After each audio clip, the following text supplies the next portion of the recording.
Estamos aqui no TV Excelsior, canal 9 da NET, para apresentar o programa João Pereira com Celebridades. E hoje estamos aqui com uma celebridade, ele que é nascido em Sertãozinho, ele que fez todos os estudos aqui inicialmente, depois mudou-se para Uberlândia, onde fez a Faculdade de Medicina na Universidade Federal de Uberlândia. Ele, que é o cirurgião plástico renomado tanto em Uberlândia como em Sertãozinho, estando aqui em Sertãozinho fazendo cirurgia plástica já há 17 anos. E falo então do Dr.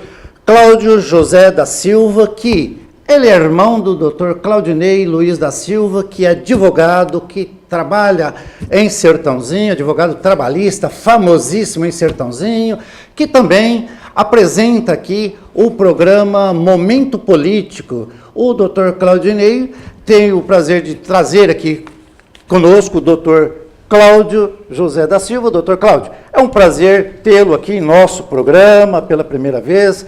Dr. Cláudio, o senhor que trabalhou o dia todo, que saiu de Uberlândia, que veio para Sertãozinho hoje, trabalhou o dia todo.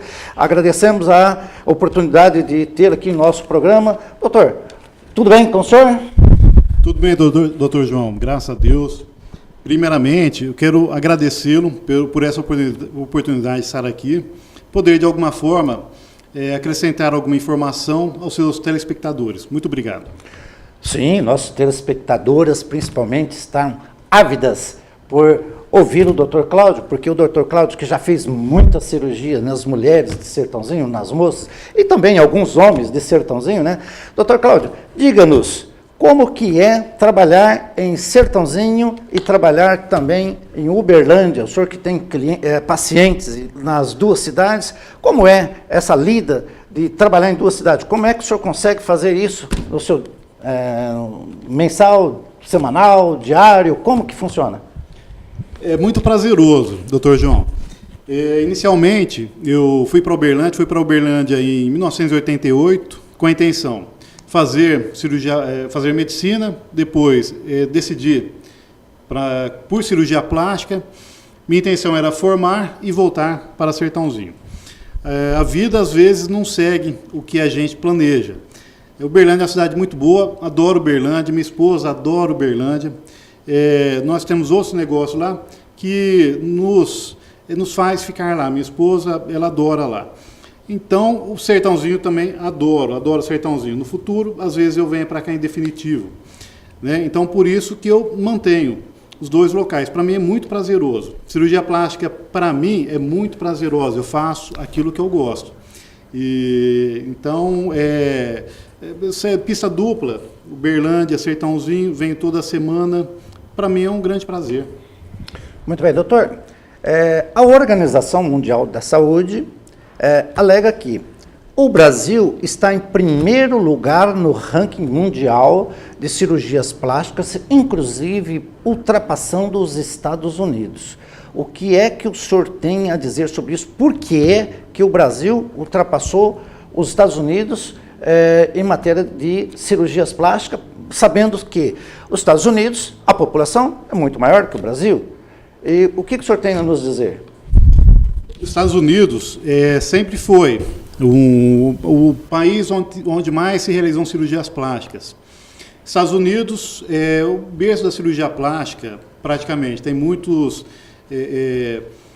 médicos europeus que desenvolveram muitas técnicas, porém a maioria das técnicas que são utilizadas em cirurgia plástica são provenientes dos Estados Unidos.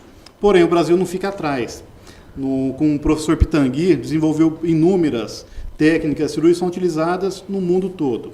Então, o Brasil é uma grande potência do ramo da cirurgia plástica. Os Estados Unidos sempre foi um país onde teve mais número de cirurgias, pelo fato de ser um país mais envolvido do mundo, maior potencial econômico, né? E o Brasil, devido ao crescimento, ao desenvolvimento econômico também e social, cada vez mais vem se equiparando aos Estados Unidos, sendo que no último censo da OMS, o Brasil conseguiu superar os Estados Unidos, mesmo com a população um pouco abaixo. Doutor, tem a ver também com o clima tropical do Brasil? Sim, um dos fatores onde se realizam muitas cirurgias plásticas aqui no Brasil é pelo desenvolvimento social e econômico. Porém, outro fator é pelo fato de vivermos num país tropical. Nos Estados Unidos tem inverno mais rigoroso, né? Um clima é diferente do Brasil. Então as pessoas usam mais roupas mais pesadas. Aqui no Brasil, pelo fato de ser um país tropical, nós utilizamos roupas mais leves, os corpos são mais à mostra. Então, por esse motivo, é um dos fatores aventados pelo elevado número de cirurgias plásticas realizadas aqui. Perfeito, doutor. Agora a nossa pergunta, certamente muitas telespectadoras estão do outro lado nos assistindo e perguntando, doutor, qual o percentual que nós temos, mamoplastia ou lipoaspiração? Quais dessas cirurgias o senhor faz mais no seu dia a dia? Tanto a mamoplastia como a lipoaspiração são os procedimentos mais realizados. A lipoaspiração é em maior número de procedimentos é a lipoaspiração. Mamoplastia também é a segunda cirurgia mais realizada. Tá? Sim, a mulher, algumas para aumentar volume, implantar próteses, outras para diminuir. Só a mulher que tem mamas pequenas, muito pequenas, sabe o desconforto psicológico de tê-las, né? E só a mulher que tem mamas muito grandes, pesadas, sabe o desconforto também psicológico e também de dor e de outros fatores mais de tê-las. Então, por isso que procuram, lógico, vai ter pessoas dispostas a tanto aumentar como diminuir. Depende da anatomia da mama, depende do biotipo da pessoa. Agora, doutor, me diz, as mulheres, quando faz essas cirurgias, efetivamente aumenta muito a autoestima dessas mulheres? Demais, demais. Com certeza, o fator principal a ser analisado é a melhora da autoestima, né? Dentro da cirurgia plástica. Há casos também, casos patológicos, que nós somos formados, temos experiência para observar esses casos de dimorfismo corporal. Tá? A pessoa não tem indicação para cirurgia, mas do ponto de vista dela, aquele detalhe no corpo dela incomoda, mas na realidade não tem indicação cirúrgica. Alguns casos, tá? Porém, o fator principal é retomada da autoestima. Nós vivemos de autoestima. Nossa vida mental ela é primordial para a nossa vivência, tanto pessoal como no meio social. Nós percebemos, doutor, que às vezes uma artista, a gente se percebe que ela não tem seio e ela está toda trabalhando e não, pelo que se percebe, ela não quer mesmo fazer uma cirurgia. Então isso quer dizer que esta atriz, ela já tem a autoestima bem elevada, que não há necessidade de se fazer uma cirurgia, isso. Então pode-se dizer que fazer a cirurgia plástica seria uma forma da pessoa ter um problema psicológico ou não necessariamente, somente para aumentar a autoestima mesmo? Sim. Nesse caso, uma atriz, por exemplo, isso aí passa a ser, faz parte da marca registrada dela. Você entendeu? Às vezes ela tem a autoestima já boa, não interfere, a vida social dela e com ela mesma é muito boa, mas isso aí passa a fazer parte da marca registrada dela. Tá? A mama para a mulher, no caso, da questão da mama. A mama ela é um simbolismo muito forte para a mulher. Mama é muito forte, o simbolismo dela para a mulher. É o sinal da feminilidade, da sensualidade e da maternidade. Tá? O que incomoda psicológico, às vezes vai incomodar no restante da vida da pessoa. Às vezes pode até interferir no relacionamento a dois, no casamento, também pode haver essa interferência e fazendo a cirurgia plástica pode retomar e ela pode viver feliz para sempre. Com certeza, o melhor para a nossa mulher, que é para nós termos nossa mulher satisfeita. Tá? Isso aí é um fator desse ponto de vista. Primeiro, a pessoa tem que fazer a cirurgia para ela mesma, tá? Ela tem que satisfazê-la primeiramente, e com isso aí, ela estando mais satisfeita, o próprio relacionamento vai fluir de uma forma mais benéfica. Então, doutor, com relação à cirurgia da lipoaspiração, também a mulher sente-se da mesma forma com a mamoplastia? Doutor João, a lipoaspiração é da mesma forma. Objetivamos a retomada da autoestima. A lipoaspiração, as pessoas têm mais medo da lipoaspiração, e tem razão, que é a cirurgia onde tem a maior perda sanguínea, por isso que tem uns limites de segurança para serem realizados com a lipoaspiração. Não podemos aspirar tudo que a pessoa quer. Segundo a Sociedade Brasileira de Cirurgia Plástica, podemos aspirar, no máximo, até 8% do peso corporal. No meu caso, eu não passo 5% do peso corporal. Existe esse limite de aspiração porque o sangramento, a perda sanguínea inerente ao procedimento, ele é proporcional à quantidade de gordura que se aspira. Quanto mais gordura aspirar, maior vai ser a perda sanguínea, levando-se em conta também a área aspirada. Então, por isso que, lógico, que com os exames normais. Então, por esse motivo, existe esse limite de aspiração, quantidade de gordura a ser aspirada em cada paciente, por questão de segurança, tá? Se precisar aspirar mais, eu peço para a paciente emagrecer, tem que emagrecer um pouco, para que possa ser realizado o procedimento com uma condição cirúrgica melhor, tá? Mas a questão da autoestima, ela faz parte da cirurgia plástica. Então, quer dizer, sim, segue da mesma forma que a mamoplastia, a lipoaspiração. Perfeito. Doutor, então, por gentileza, nossos comerciais, nossos patrocinadores, por gentileza.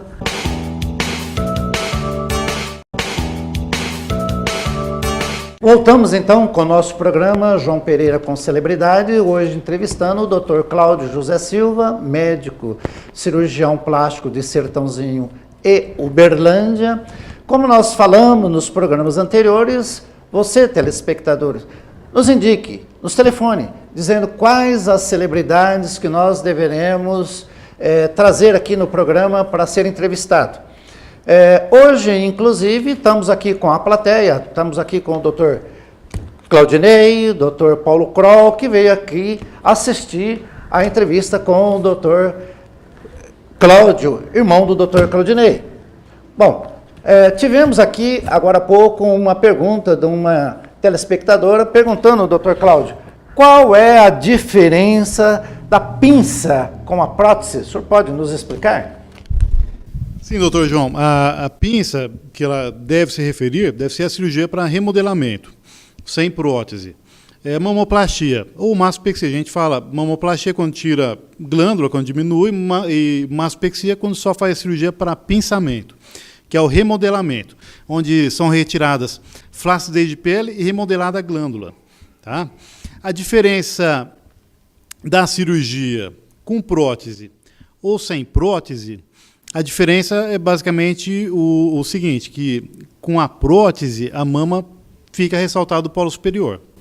A diferença é essa. Perfeito. Doutor, vejo aqui que o senhor trouxe algumas próteses. O senhor poderia nos explicar, por exemplo, estou vendo aqui próteses grandes, pequenas, médias. Vamos lá então. A pergunta Sim. que eu faço é o seguinte, doutor. Por exemplo, esta prótese aqui. Sim. Vem a paciente, escolhe esta prótese, mas o senhor verifica que o corpo dela não é compatível para receber esta prótese. Então, aí fica aquela dúvida. O doutor fala, olha, você não pode usar essa prótese porque o tamanho dela, você não tem pele suficiente para colocação e coisa e tal. Como é que fica isso? A paciente, há um convencimento do médico? Como que funciona isso? Pode nos explicar? Sim, doutor João.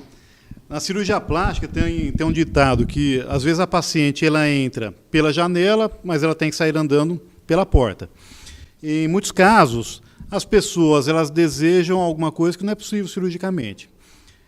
No caso da prótese, sim, tem pacientes que não têm um excesso de pele, tem uma pele tensa, e então você tem que colocar uma prótese com volume menor.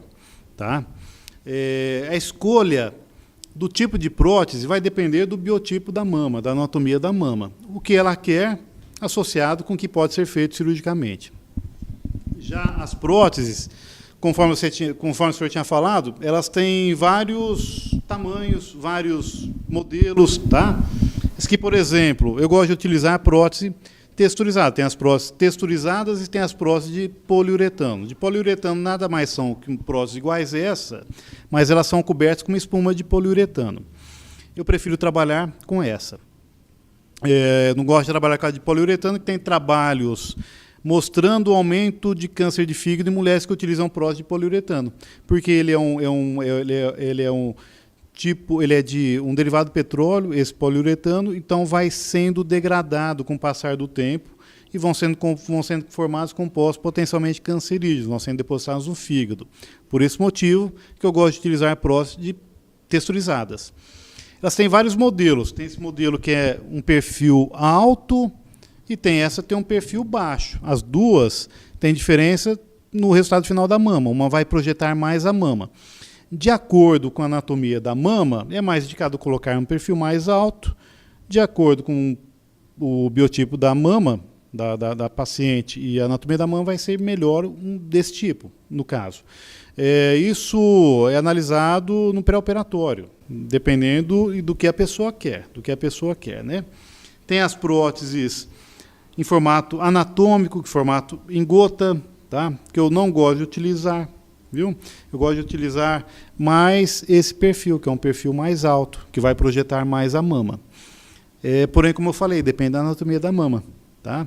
Tem mulheres que já têm um formato de mama bom, só precisa aumentar um pouco, às vezes fica melhor esse. Outras mulheres que têm pouca mama, às vezes é necessário colocar essa.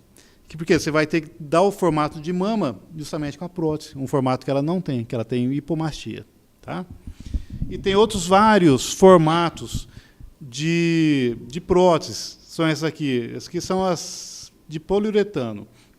Para cada formato, há diversos volumes e diversas projeções. Projeção mais baixa, projeção mais alta. E diversos modelos também, com formações que vão se encaixar melhor em cada tipo de mama. Perfeito, doutor.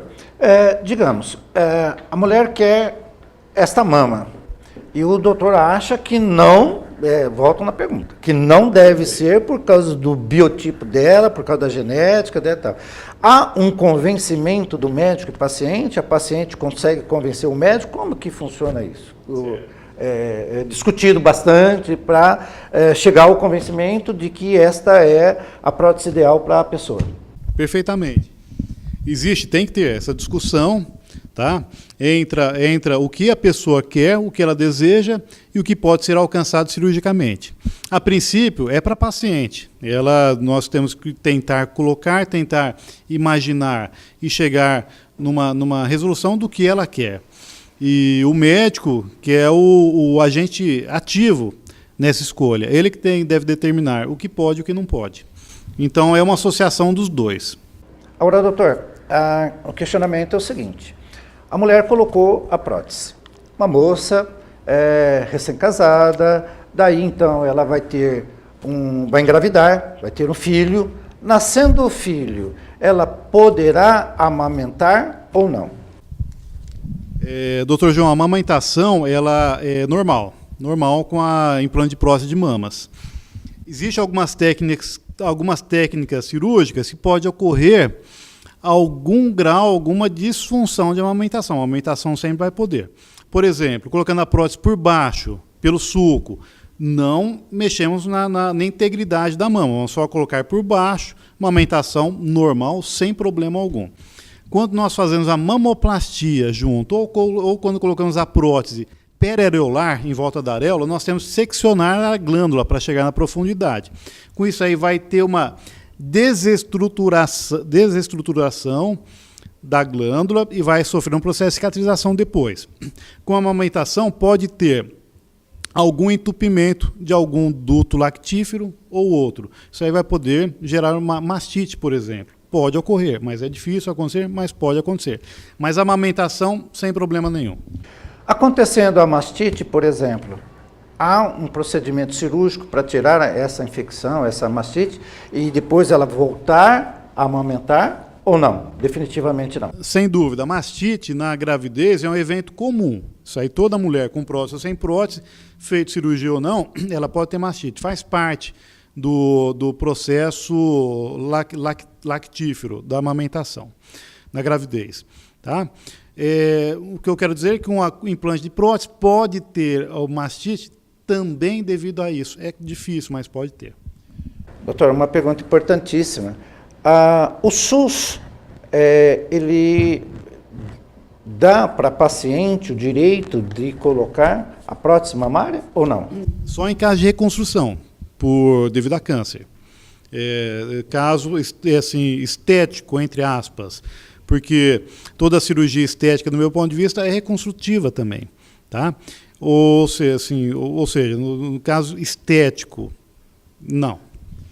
Outra coisa, doutor, para fazer uma cirurgia dessa, o senhor acha que é muito invasiva? Tem que fazer o procedimento de acordo com o protocolo? Tem que fazer todos os exames necessários antes de se fazer essa cirurgia? Como é que se faz? Sim, só complementando a cirurgia da mastite, vai ter mastite, vai tratar, drenar, sem problema com a amamentação futura. Tá? Desculpe, pode com relação aos exames, digamos, para fazer uma cirurgia dessa natureza, como ela é muito invasiva, tem que se fazer todos os procedimentos, todos os exames, coração, por exemplo. Perfeito, doutor João, me desculpe. Todo procedimento cirúrgico, ele deve ser feito pré-operatório. O mais importante que a cirurgia também é o pré-operatório. O pré-operatório consiste nos exames de rotina, exame de sangue, avaliação cardiológica, tem que estar com os exames normais e principalmente discutir o que a pessoa deseja para andar lado a lado. O desejo da paciente com o cirurgião alinhado no que a pessoa deseja e o resultado final. Perfeito, doutor. Voltamos já com o nosso programa. Por gentileza, nossos patrocinadores.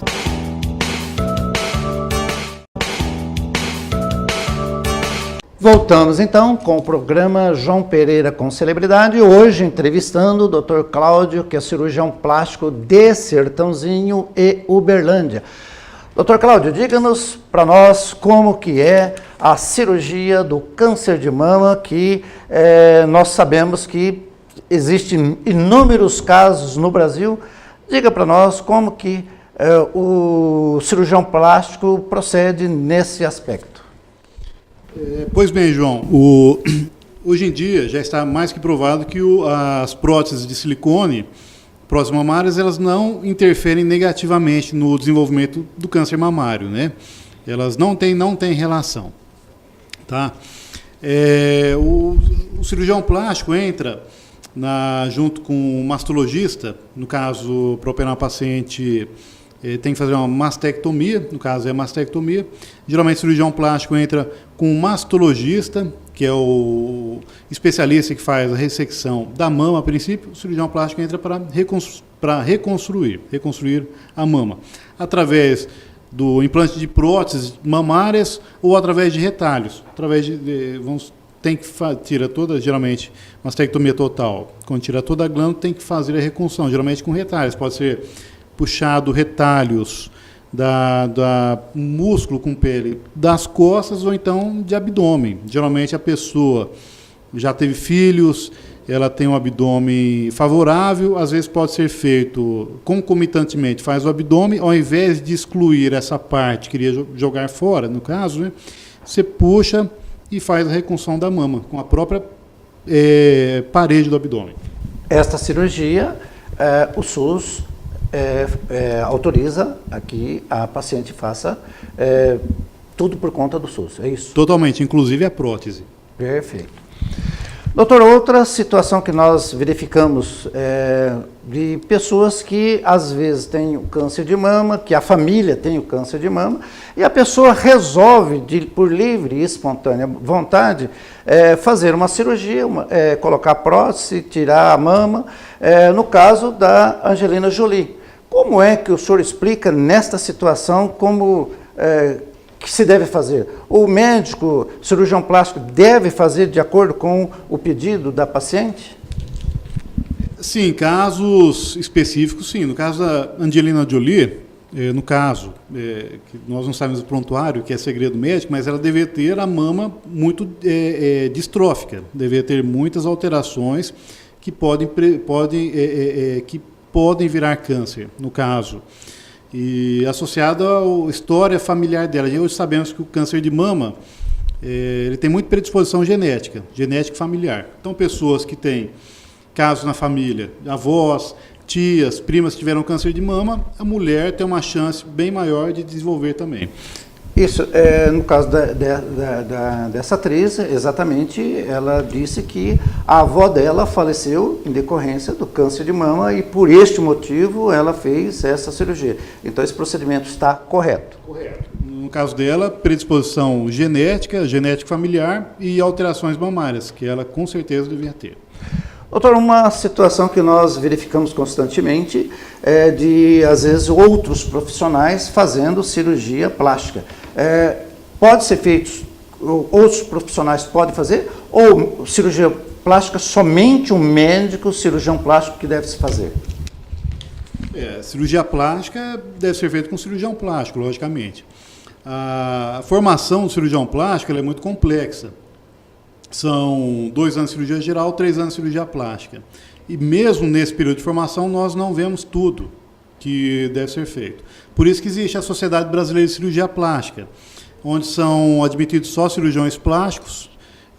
Muitos cirurgiões plásticos não fazem parte porque não conseguem passar na prova, mas é um cabedal muito importante para a formação plena do cirurgião plástico. Através da Sociedade Brasileira de Cirurgia Plástica, onde tem um conhecimento cada vez maior através de conversas com colegas em congresso, onde são aprimorados as técnicas e tudo mais. E o doutor então, faz parte da Associação Brasileira de Cirurgiões Plásticos? Desde 2002. Perfeito.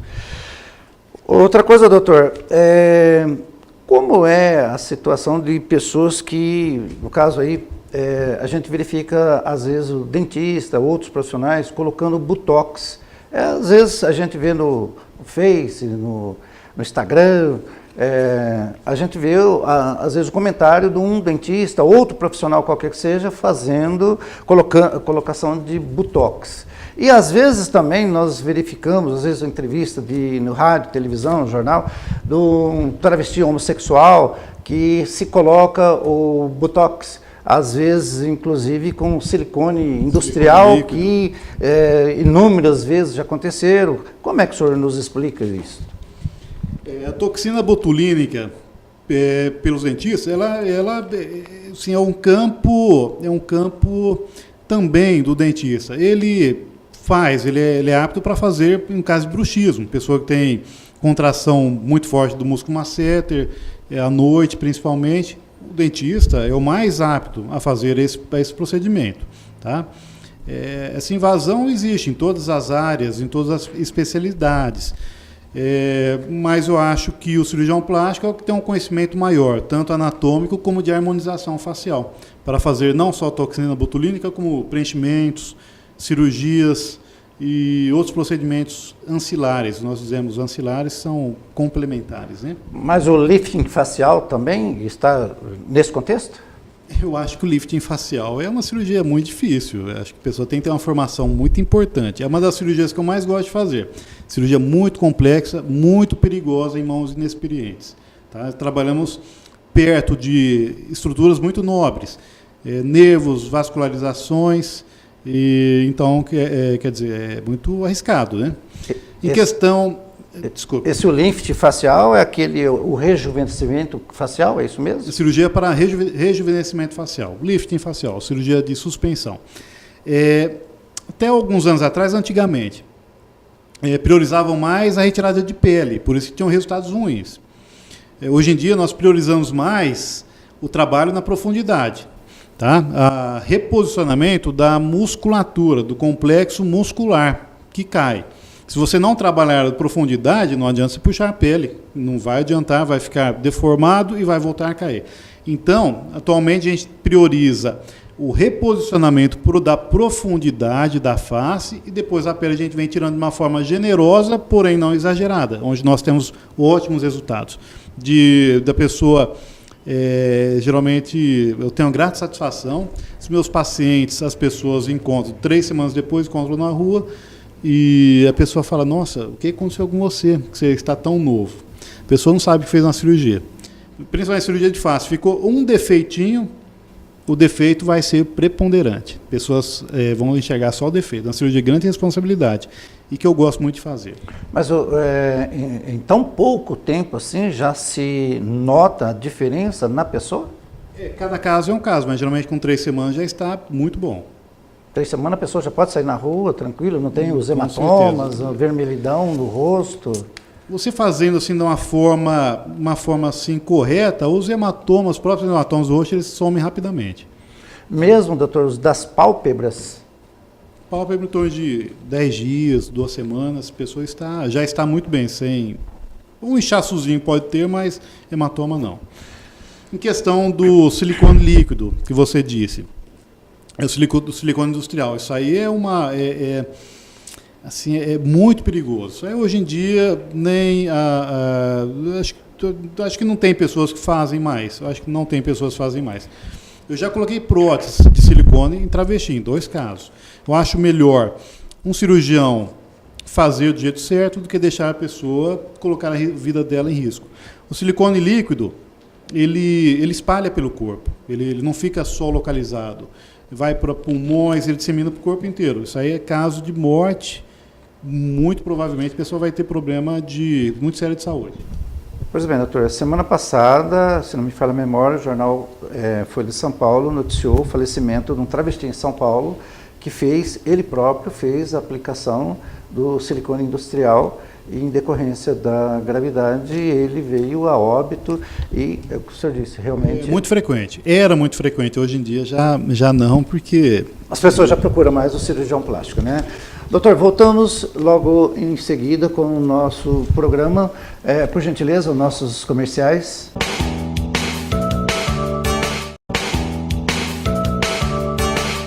Voltamos então com o programa João Pereira com Celebridade. Hoje nós entrevistando o Dr. Cláudio José da Silva, médico cirurgião plástico de Sertãozinho e Uberlândia, hoje estando aqui nos nossos estúdios.